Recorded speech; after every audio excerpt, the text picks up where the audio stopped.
If you're fascinated by organized crime, well, you've come to the right place because today we are diving deep, and I mean deep, into the story of the Unión Tepito cartel. And this isn't your everyday cartel story. No, not at all. This is a story about how a group born on the streets of one of the most vibrant cities in the world, Mexico City, no less? yeah, Mexico City, rose to become a dominant force in Mexico's underworld. A cartel that, despite crackdowns and constant pressure, has managed to not just survive, but thrive? Right. They've adapted, they've evolved, and today we're going to try to understand how. Exactly. So to really grasp the Unión Tepito story, we need to go back to its roots. We're talking about Tepito. Tepito, Yeah, a neighborhood in Mexico City. known for its markets. Exactly. The kind of place you wouldn't typically associate with, well, the dark side of organized crime. And yet, this is where the Unión Tepito story begins. So paint us a picture. What was happening in those early days? What allowed a group like this to take root? Well, like a lot of organized crime stories, it starts with a power vacuum. Our sources point to 2010 as being a pivotal year, Okay. a time when the city's underworld was, let's say, up for grabs. So who were the major players back then? Well, the dominant force at the time was a guy by the name of Barbie. I love Barbie. Yeah, he was the one to beat. But seeing an opportunity in this kind of shifting landscape was another figure, a guy who went by the name El Abuelo. Abuelo. Yeah, and he saw a chance to challenge Barbie's dominance. And that's really where the Unión Tepito, under El Abuelo's leadership, really came onto the scene. So we've got El Abuelo and this nascent Unión Tepito.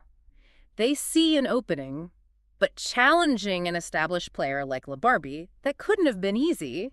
How did they make their move? They were brazen from the start. In October of 2010, just months after that power vacuum opened up, Okay. the bodies of 6 young people were found. 6? 6 young people. Hmm. Brutally murdered. Oh, God. It was a message, a Yeah. declaration to the city, to Barbie, and to everyone else that the Unión Tepito meant business. A terrifying introduction, to say the least. Right. It was a turning point.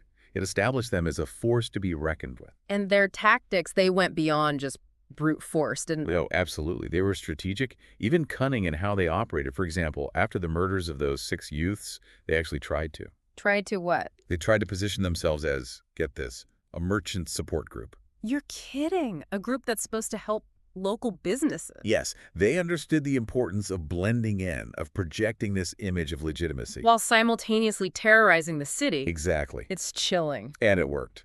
They used that kind of facade to eliminate their rivals, one by one. Like the Fortis Mayen family. They were systematically wiping out their competition, solidifying their control over key territories. And just as the city was starting to come to grips with this new brand of ruthlessness, then came the Heaven Bar kidnapping. Right, 2013. 13 young people vanished from a bar in broad daylight. Just gone. It was a story that went global, shocked everyone, and really put the Unión Tepito on the map, so to speak.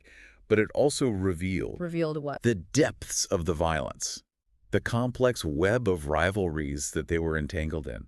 See, the Heaven Bar kidnapping, it wasn't actually the Unión Tepito themselves who carried it out. It wasn't. No, it was another gang, a group called U Insurgentes. Who are they? They were seeking revenge for the murder of one of their own, orchestrated by, you guessed it, the Unión Tepito. It was a terrifying escalation of this back and forth. So we're not just talking about a power grab, we're talking about a cycle of violence and retribution that's spinning further and further out of control. Exactly. And with the eyes of the world now on Mexico City, the brutality of the Unión Tepito was laid bare for everyone to see.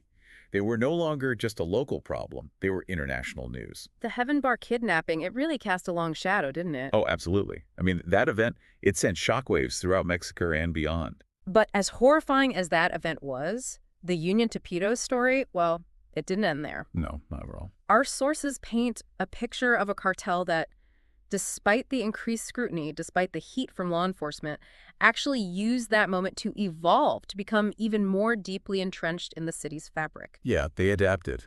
By 2017, they were operating under the leadership of a guy who went by the name El Betito. El Betito. And under his watch, their tactics, they shifted, became, if you can believe it, even more sophisticated. Well, El Betito, he was all about strategy. He understood that to truly control the city, Yeah. it wasn't just about territory, it was about controlling its lifeblood, And by lifeblood, you mean? the economy. Extortion became their game, plain and simple. Extortion. And we're not talking about, small-time protection rackets here. They went big. One of our sources, I mentioned the Zona Divas. It was a well-known establishment in the city. Okay.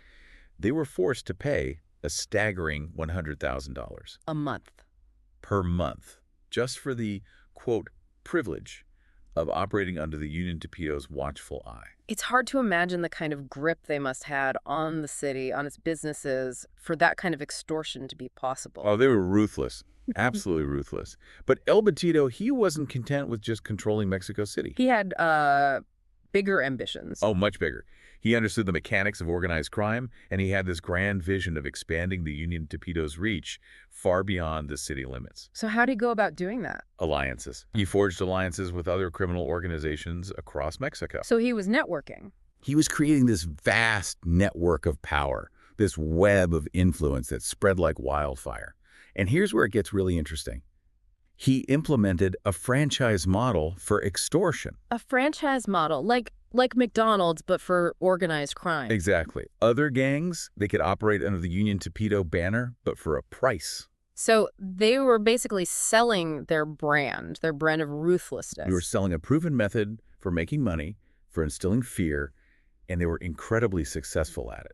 But this expansion, this move to become, I don't know, a nationwide criminal enterprise, it didn't come without pushback, did it? No, not at all. You see, the Unión Tepito's rise, it inevitably led to the emergence of rivals. And one of the most formidable was a guy who went by the name El Tortas. El Tortas. El Tortas, yeah.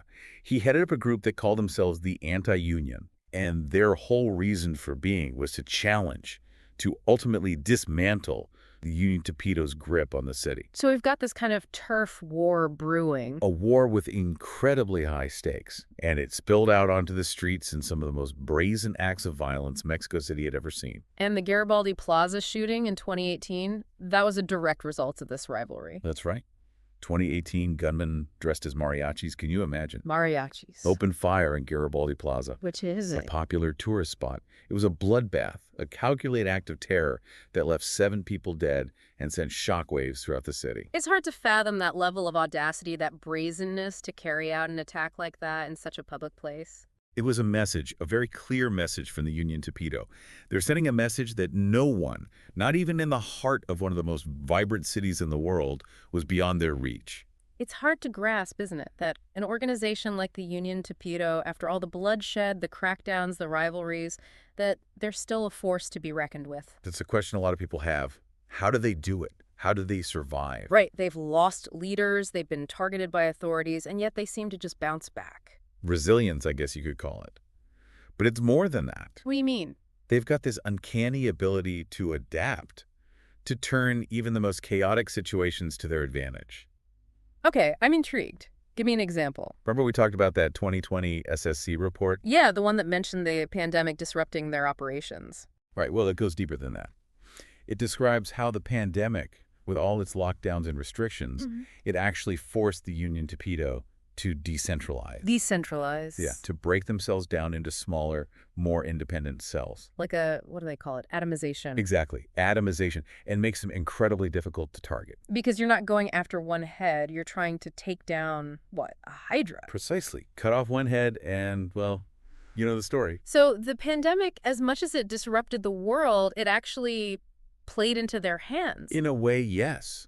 It forced them to evolve, to become even more elusive, even harder to pin down. But this atomization, this fragmentation, it couldn't have come without consequences, right? Right, there were consequences. Right. While it might have made the Unión Tepito more resilient as an organization, it also led to an increase in violence. How so? These smaller cells, each with their own ambitions, their own rivalries, they're all vying for power.